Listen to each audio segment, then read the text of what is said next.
Sekitar lebih dari 100 tahun yang lalu, Israel adalah sebuah negeri kecil yang tidak berarti di wilayah provinsi Kekaisaran Ottoman. Jika orang-orang yang hidup pada masa itu diberitahu bahwa dalam 100 tahun ke depan Yerusalem akan menjadi pusat perhatian dan konflik dunia, mereka tidak akan dapat mempercayainya. Ini hanyalah salah satu contoh sederhana dari keakuratan nubuat Alkitab yang menakjubkan. Ketika waktu Tuhan tiba, firman-Nya pun digenapi. Selama bertahun-tahun, banyak orang telah menyatakan keinginan mereka untuk berdoa bagi Israel, tetapi mereka belum benar-benar tahu bagaimana caranya berdoa. Dalam artikel studi ini, saya akan merekomendasikan 7 cara Anda dapat berdoa bagi Israel dan situasi di Timur Tengah. Pertama, masuklah ke dalam hadirat Tuhan dengan ucapan syukur dan pujian. Selalu tepat untuk memulai, bukan dengan permohonan, tetapi dengan ucapan syukur. Lihat Mazmur 100 ayat yang keempat.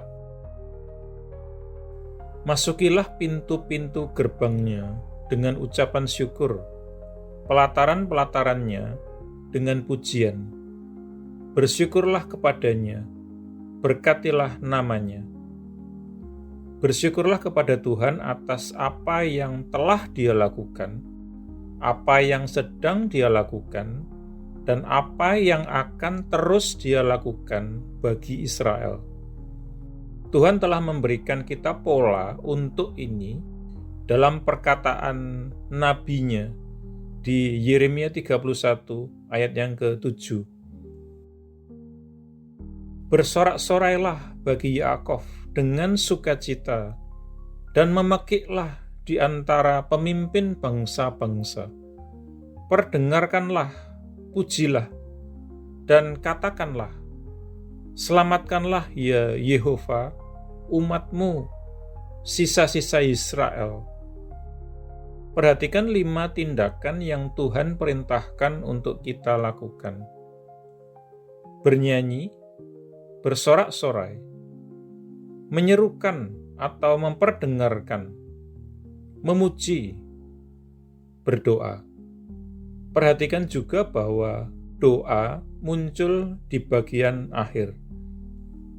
Satu tema utama yang terus berlanjut dari ucapan syukur kita kepada Allah seharusnya adalah atas penjagaan belas kasihan dan kesetiaan perjanjiannya dalam memulihkan Israel. Seperti yang saya pahami, pada saat ini di dalam sejarah, prioritas nomor 1 bagi Tuhan adalah pemulihan Israel. Jika jumlah lembaran-lembaran nubuat yang diberikan di dalam Alkitab menjadi indikasi, ada pasal demi pasal yang berurusan dengan tema ini. Lebih jauh, kitab suci menjelaskan dengan sejelas-jelasnya bahwa Tuhan Yesus tidak akan datang kembali hingga sampai orang-orang Yahudi telah ditempatkan kembali di tanah Israel. Ada satu pribadi di seluruh alam semesta ini yang benci dan takut dengan pemikiran tentang kedatangan Yesus lebih daripada apapun, yaitu Satan. Dia cukup kenal dengan kitab suci untuk mengetahui bahwa jika dia dapat menggagalkan, pertama, kembalinya orang-orang Yahudi ke tanah mereka, dan yang kedua, pembentukan Yerusalem sebagai ibu kota Israel, maka Yesus tidak akan dapat datang kembali. Kedua, berdoalah untuk keselamatan Israel. Jika Anda hanya akan berdoa satu doa yang paling tepat adalah doa Paulus yang tercatat dalam Roma 10 ayat pertama. Saudara-saudara, sungguh keinginan hatiku dan permohonan kepada Allah demi mereka, yaitu Israel, adalah untuk keselamatan. Jika Anda tidak diselamatkan, Anda terhilang dan binasa. Tidak ada zona netral di antara kedua fakta kebenaran ini. Persoalan terpenting bagi orang-orang Yahudi atau Goyim adalah untuk diselamatkan. Itulah sebabnya saya memiliki beberapa keraguan tertentu tentang segala kehebohan atas apa yang sedang terjadi di Israel sehubungan dengan pemulihan orang-orang Yahudi. Kadang-kadang orang-orang Kristen yang dewasa mulai berpikir dan bertindak seolah-olah yang terpenting adalah bahwa mereka adalah orang Yahudi. Tidak demikian. Baik orang-orang Yahudi maupun Goyim sama-sama butuh keselamatan. Ketiga, berdoalah untuk pelepasan Roh Kudus atas Israel. Ketika Anda berdoa bagi Israel, jangan mulai dengan berfokus pada isu-isu politik. Tuhan seringkali memberi toleransi terhadap situasi-situasi yang Dia tidak setujui karena Dia sedang menunggu suatu umat istimewa milik kepunyaannya sendiri. Dapat Anda lihat dalam Titus 2 ayat 11-14. Satu-satunya kuasa yang dapat mengerjakan hal ini adalah kuasa Roh Kudus yang tidak kelihatan.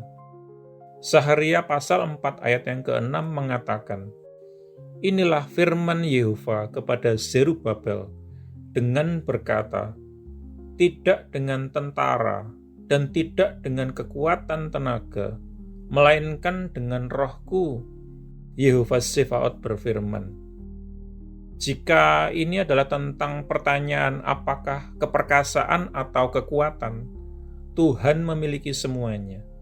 Namun, keperkasaan dan kekuatan, bahkan kekuatan militer, tidak akan mengerjakan apa yang perlu dilakukan untuk mengubah hati orang-orang lelaki dan perempuan. Satu-satunya agen yang dapat melakukan hal ini adalah Roh Kudus. Jadi, kebutuhan utamanya bukan agar orang-orang Yahudi mendapatkan berita itu diberitakan kepada mereka, melainkan agar Roh Kudus mulai bergerak atas mereka dan memalingkan hati mereka kembali kepada Tuhan. Dan mereka akan memandang kepadaku yang telah mereka tikam. Tercatat dalam Saharia 12 ayat yang ke-10. 4. Berdoalah untuk tuaian Goyim.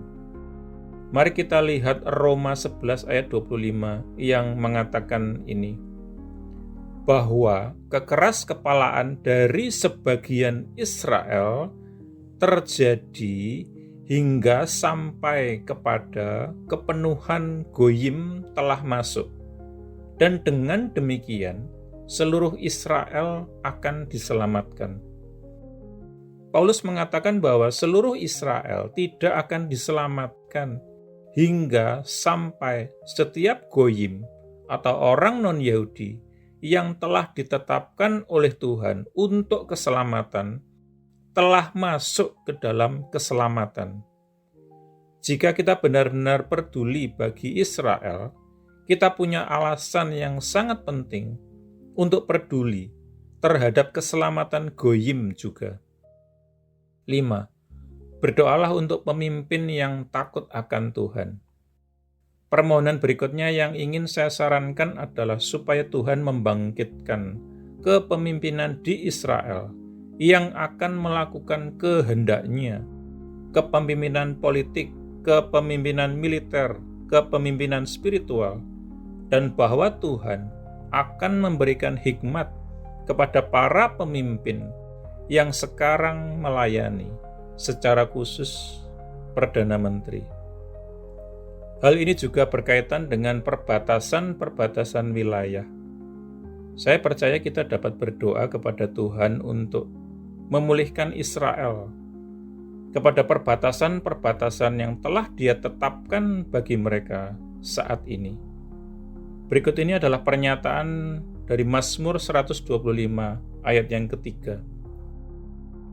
Karena tongkat orang fasik tidak akan tinggal tetap di atas bagian undi orang-orang benar. Ini adalah dasar Alkitab untuk berdoa agar Israel kembali ke dalam rancangan Tuhan untuk warisan yang telah ditetapkan Tuhan bagi mereka. Keenam, tetap berada di dalam parameter firman Tuhan. Ada banyak doa-doa untuk orang-orang Yahudi yang sentimental. Saya rasa itu tidak banyak membantu.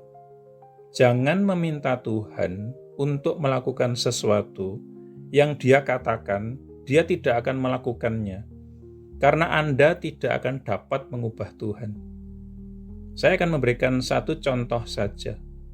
Dalam Matius 24 ayat 20, Yesus berbicara tentang situasi kritis yang akan terjadi di Israel, berkata kepada para pengikutnya, "Tetapi berdoalah untuk supaya pelarian kalian tidak terjadi pada musim dingin atau Syabat." Itu menetapkan parameter-parameter yang sangat jelas. Yesus tidak berkata, "Berdoalah supaya kalian tidak harus melarikan diri." Karena memang kalian harus melarikan diri. Hanya ada dua batasan yang dapat Anda doakan. Supaya kalian tidak harus melarikan diri pada musim dingin, karena itu akan menjadi kesulitan yang besar. Dan supaya kalian tidak harus melarikan diri pada hari Sabat. Jadi berdoalah dan proklamasikanlah sesuai dengan firman Tuhan dalam kitab suci, dan lepaskanlah janji-janji Tuhan ke dalam takdir Israel. Misalnya, kita dapat berdoa agar Tuhan melakukan hal-hal berikut. Engkau akan bangkit. Engkau akan mengasihani Sion, karena waktunya untuk menganugerahi Dia. Karena waktu yang ditetapkan telah datang. Tercatat dalam Mazmur 102 ayat 13. Dia yang menyerahkan Israel akan mengumpulkan dia. Dia akan menjaganya seperti gembala kawanan gembalaannya. Tercatat dalam Yeremia 31 ayat 10. Semua orang-orang yang membenci Sion akan menjadi malu, dan mereka akan terpukul mundur ke belakang. Mereka akan menjadi seperti rumput di atas atap yang mengering sebelum dia dicabut. Tercatat dalam Mazmur 129 ayat 5 dan 6. Hancurkanlah ya Adonai, bagi-bagilah lidah mereka yang menghasut kekerasan dan pertikaian terhadap Israel. Tercatat dalam Mazmur 55 ayat 9. Yehova menghancurkan nasihat bangsa-bangsa. Dia menggagalkan rancangan-rancangan suku-suku bangsa. Tercatat dalam Mazmur 33 ayat 8-12. Mintakanlah shalom Yerusalem. Orang-orang yang mengasihi engkau akan sejahtera. Tercatat dalam Mazmur 122 ayat yang ke-6. Balikkanlah hati orang-orang Israel untuk percaya di dalam nama Yehova untuk pembebasan, bukan di dalam kereta-kereta dan kuda-kuda kekuatan militer mereka. Tercatat dalam Saharia 4 ayat yang ke-6. Poin yang ke-7. Akui dosa-dosa yang semestinya. Pendoa syafaat sejati adalah orang yang datang untuk mengakui dosa di hadapan Tuhan. Pola yang sempurna untuk hal ini adalah Daniel. Ketika Daniel melihat bahwa waktu waktu untuk pemulihan umatnya ke Yerusalem telah tiba, ia datang ke hadapan Tuhan di dalam doa. Meskipun ia adalah orang yang benar, yang luar biasa, ia mengidentifikasikan dirinya dengan dosa-dosa umatnya. Dalam Daniel 9 ayat 5 dia berkata, "Kami telah berdosa, kami telah bejat, dan kami telah berbuat jahat, dan kami telah memberontak dan berpaling dari perintah-perintah-Mu dan dari keputusan-keputusan-Mu."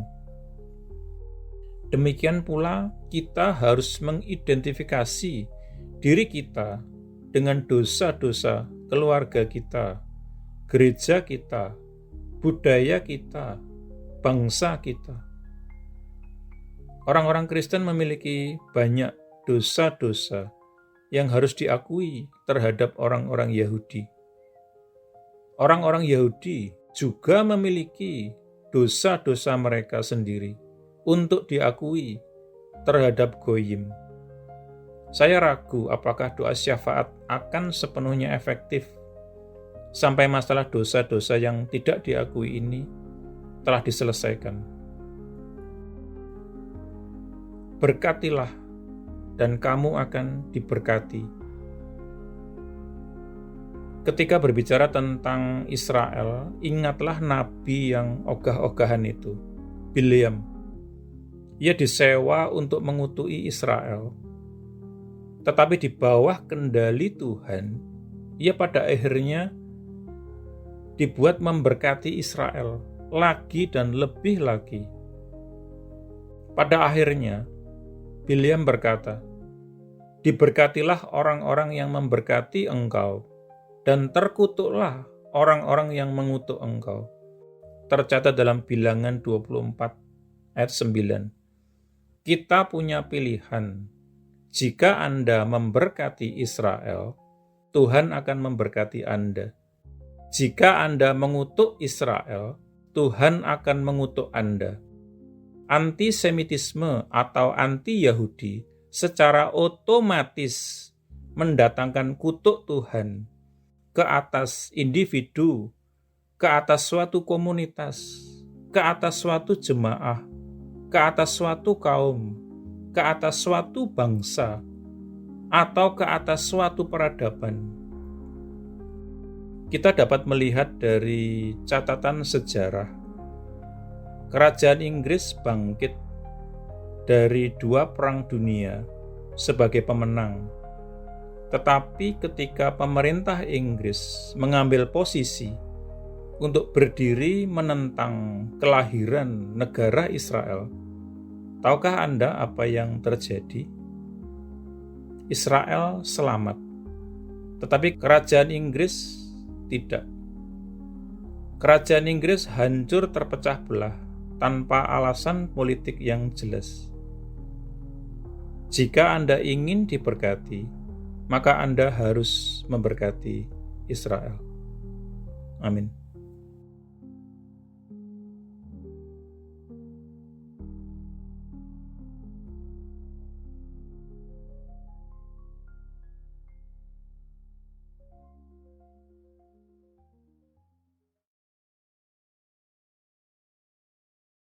Jika Anda belum menjadi murid Yesus atau belum menerima Yesus sebagai Tuhan dan Juru Selamat pribadi Anda, ikuti doa berikut ini.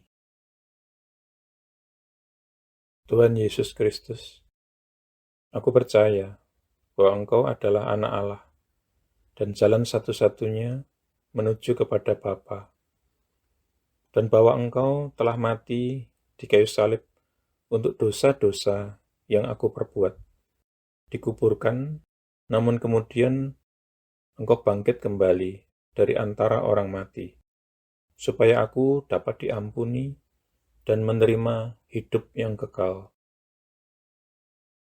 Aku menanggalkan segala kebanggaan dan pembenaran diri sendiri agamawi, dan segala macam gengsi yang tidak berasal daripadamu. Aku tidak punya klaim apapun atas belas kasihan-Mu, kecuali bahwa Engkau telah mati menggantikan aku. Sekarang aku tidak akan memberontak dan berdosa lagi kepadamu, ya Tuhan. Dan aku menyerahkan diriku kepadamu, karena sesungguhnya Engkau adalah Tuhanku. Aku mengakui segala dosa-dosaku di hadapan-Mu, dan aku tidak menyembunyikan apapun. Secara khusus aku mengakui, sebutkan dosa-dosa yang pernah Anda perbuat, yang Roh Kudus ingatkan. Aku bertobat dari segala dosa-dosaku, ya Tuhan. Aku berbalik dari mereka, dan aku kembali kepadamu, ya Tuhan, untuk belas kasihan dan pengampunan-Mu. Aku memohon pengampunan-Mu, terutama atas dosa-dosa yang menyebabkan diriku terkena kutuk. Lepaskanlah diriku juga dari akibat dosa-dosa bapa leluhurku di masa lalu. Oleh keputusan kehendakku, aku dengan sadar mengampuni setiap orang yang pernah melukai atau bersalah atau merugikan aku. Sama seperti aku ingin Tuhan mengampuni diriku. Aku menanggalkan seluruh kepahitan, seluruh kemarahan dan dendam, dan segala kebencian. Secara khusus, aku mengampuni. Sebutkan nama-nama orang yang Anda maksudkan. Aku membatalkan dan memutuskan segala hubungan yang pernah aku miliki dengan hal-hal okultisme dan segala macam agama palsu dan segala sesuatu yang berasal dari iblis. Seandainya aku masih punya barang-barang yang menghubungkan diriku dengan iblis, okultisme, dan agama palsu, aku berkomitmen saat ini, Tuhan, untuk menyingkirkan dan menghancurkannya. Dengan ini pula aku membatalkan segala hak atau kekuasaan yang dimiliki iblis atas tubuhku dan kehidupanku. Tuhan Yesus, aku berterima kasih bahwa di kayu salib Engkau telah menanggung segala kutuk yang mungkin mengikat diriku selama ini. Engkau telah dijadikan kutuk, supaya aku dapat ditebus dari setiap kutuk dan mewarisi berkat-berkat Allah. Atas dasar itu, aku memohon Engkau, Tuhan, untuk melepaskan aku dan membebaskan aku dari segala kutuk yang mengikat kehidupanku di dalam nama-Mu, Tuhan Yesus Kristus. Aku menyerahkan diri dan menundukkan diri kepadamu, ya Tuhan, dan aku melawan iblis. Dengan iman, aku menerima kelepasanku sekarang, dan kuucapkan terima kasih, Tuhan, untuk kelepasan ini. Amin. Selanjutnya, Anda bisa mendapatkan pengajaran meletakkan fondasi bagi murid Yesus dengan subscribe di channel ini. Tuhan Yesus memberkati.